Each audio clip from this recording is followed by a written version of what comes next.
Kejaksaan Agung kini tak agung lagi. Musibah kebakaran gedung utama Kejagung yang terjadi pada Sabtu 22 Agustus 2020 bisa dikatakan sebagai skenario dari Yang Maha Kuasa. Percaya nggak percaya sih, tapi tulisan besar Kejaksaan Agung di bangkai gedung utama tersebut kini hanya tersisa kejaksaan saja. Apakah ini cuma kebetulan atau cocok logi semata? Tapi rasanya kalau dicocok logikan bener juga sih. Kenapa bisa dikatakan demikian? Hampir dalam waktu 3 bulan terakhir ini, Jaksa Agung ST Burhanuddin dan segenap jajarannya seperti dikeramasin dengan banyak cobaan. Bahkan bisa dibuat galau.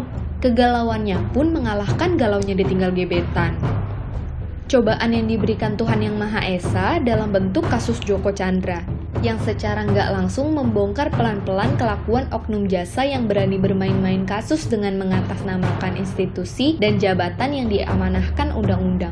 Kasus ini pun melilit Jaksa Pinangki Sirna Malasari.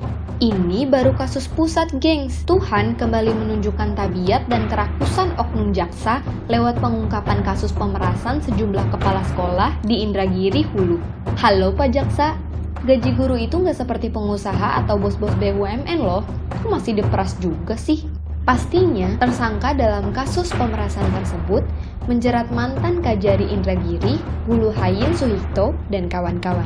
Maka tak salah jika ada perumpamaan, kalau batu bisa diperas, mungkin bisa diperas juga. Semoga perumpamaan ini tidak benar ya Pak Jaksa Agung. Namun, untuk kasus yang terakhir, yakni Hayin dan kawan-kawan, mungkin tak seheboh kasus Jaksa Pinangki.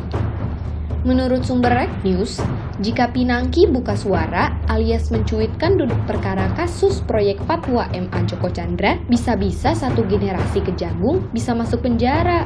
Bukan tanpa alasan ya, beredar informasi bahwa tim pemeriksa di Kejagung mengaku menerima pengakuan bahwa Pinangki diduga kerap memberitahu Jaksa Agung ST Burhanuddin soal pertemuannya dengan Joko Chandra.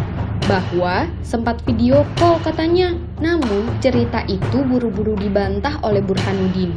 Pertanyaan yang membuat masyarakat bingung adalah Pinangki tercatat 3 kali ke Malaysia pada November 2019, yakni pada tanggal 10, 19, dan 25 November. Mungkin Kepala Biro Perencanaan pada Jaksa Agung Muda Pembinaan sebelum Reda Manhovani bisa diperiksa terkait pengawasan melekat dan lalai menjaga anaknya kabur dari rumah. Itu baru kasus Pinangki, belum kasus lainnya seperti Jiwasraya, dana reksa, uang barang bukti Joko Chandra, dan lain sebagainya.